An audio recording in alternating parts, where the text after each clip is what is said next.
Hello, मैं भीम कुमार आपका अपना चैनल VW में आप सबका स्वागत है।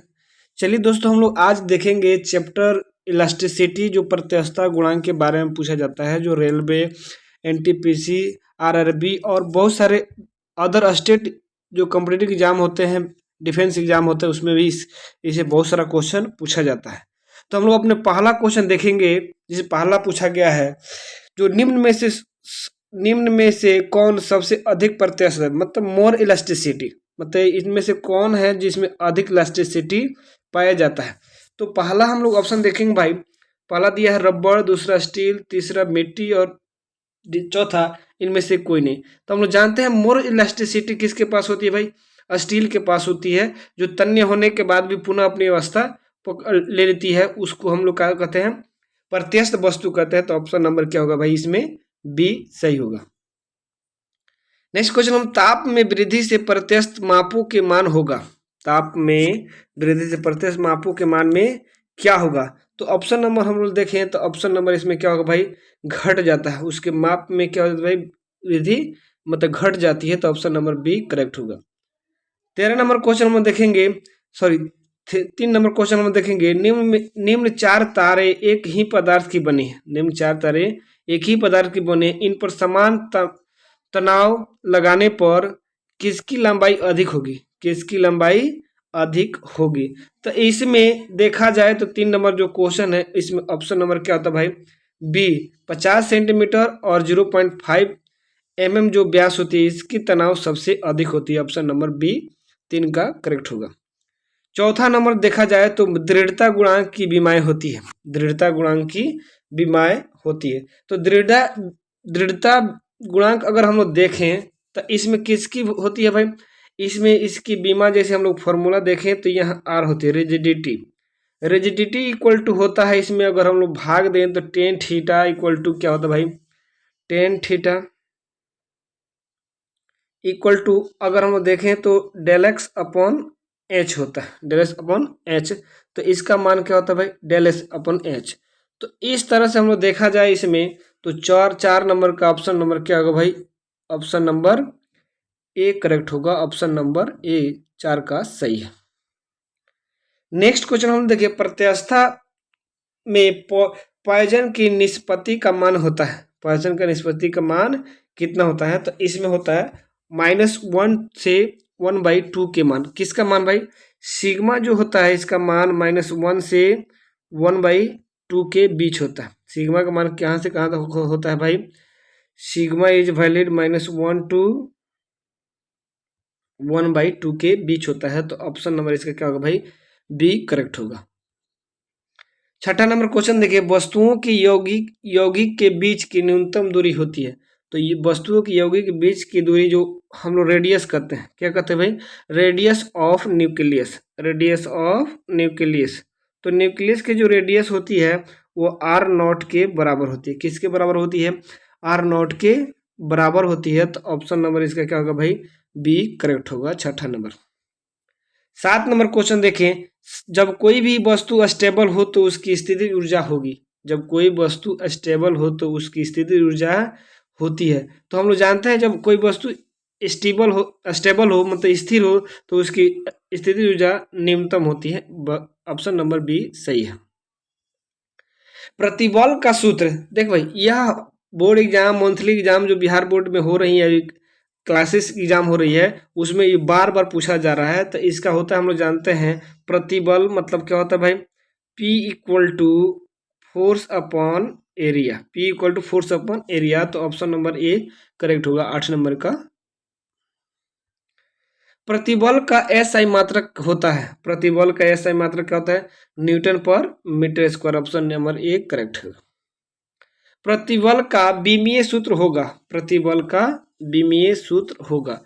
तो प्रतिबल का हम लोग विमीय सूत्र अगर देखें तो इसमें से ऑप्शन नंबर 10 का क्या होगा भाई? अगर हम लोग लिखना चाहें प्रतिबल का विमीय सूत्र, तो बल का MLT पावर -2 अपॉन इसका होगा L स्क्वायर। इसका क्या होता है भाई? L square. तो अगर भाग देते L से L कट जाने के बाद यह क्या होगा भाई?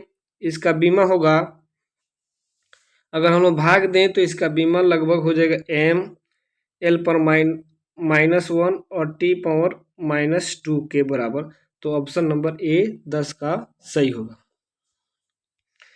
11 नंबर देखें, विकृति का SI मात्रक होता है। तो विकृति का कोई मात्रक नहीं होता है, विकृति का कोई मात्रक नहीं होता है। तो 11 का सी ऑप्शन सही होगा।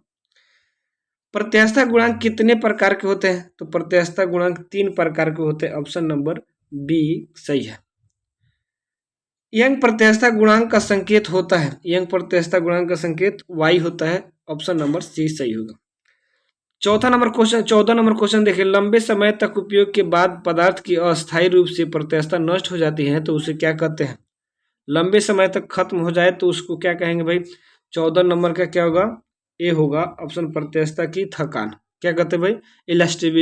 इलास्टिसिटी दो रेस्टेस होता है, उसको ए ऑप्शन से सूचित किया गया। यौगिकों के बीच दबाव बढ़ता है तो उसके बीच की दूरी होती है, यौगिकों के बीच की दूरी दबाव बढ़ता है उसके बीच की दूरी क्या होती है भाई? उनके बीच की दूरी 15 नंबर देखें तो घट जाती है। क्या होती है भाई? घट जाती है। जब प्रेस किया जाता है कोई वस्तु तो उनके बीच की दूरी क्या होगी? घटेगी। ऑप्शन नंबर ए सही होगा। 16 नंबर क्वेश्चन, अंतर परमाणिक बल नियतांक होता है, अंतर परमाणविक बल का नियतांक कितना होता है? तो इसमें हम लोग जानते हैं y, young modulus into radius of nucleus. Option number A correct होगा।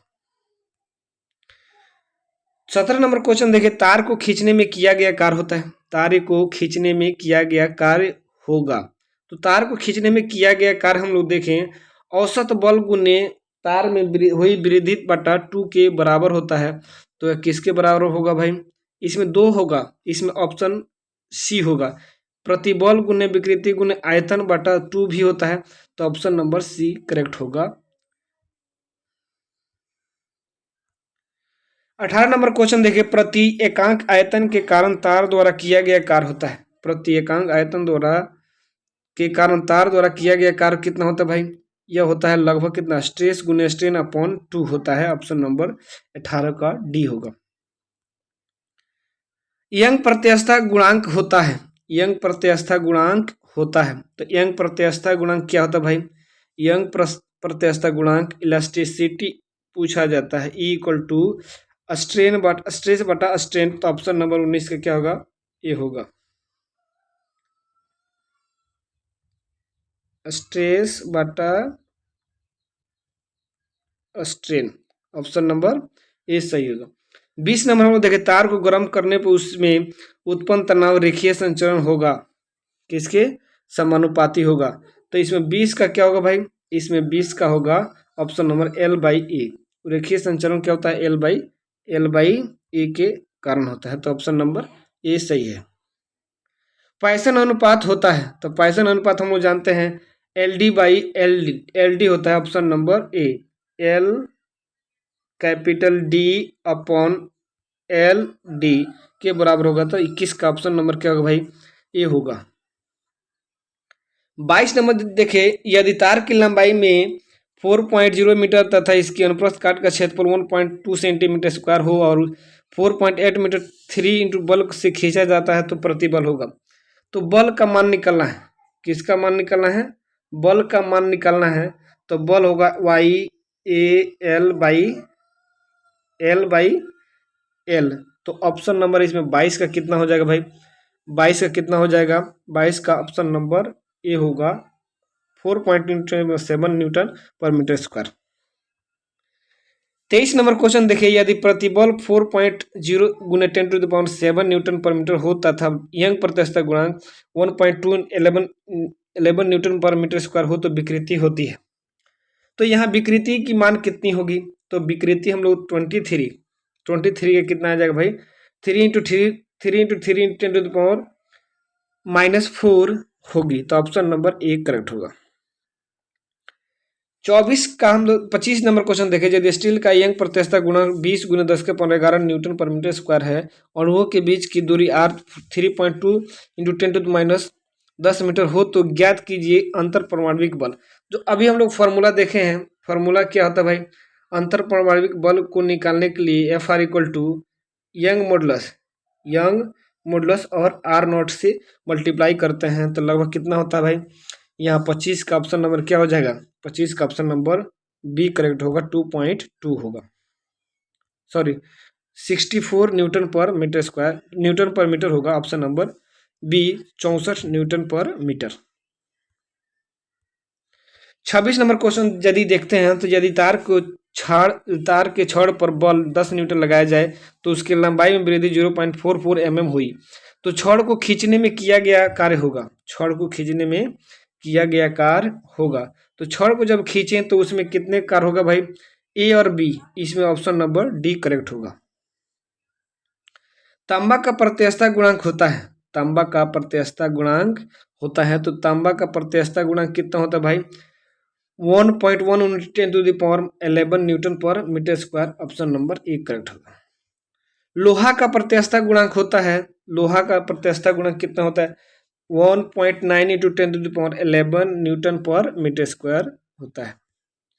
नेक्स्ट क्वेश्चन देखिए भाई, इस्पात का यंग प्रत्यस्थता गुणांक होता है स्टील का, तो स्टील जो होता है उसका young प्रत्यस्थता 2 × 10⁻11 newton per metre square होता है, ऑप्शन नंबर बी सही होगा।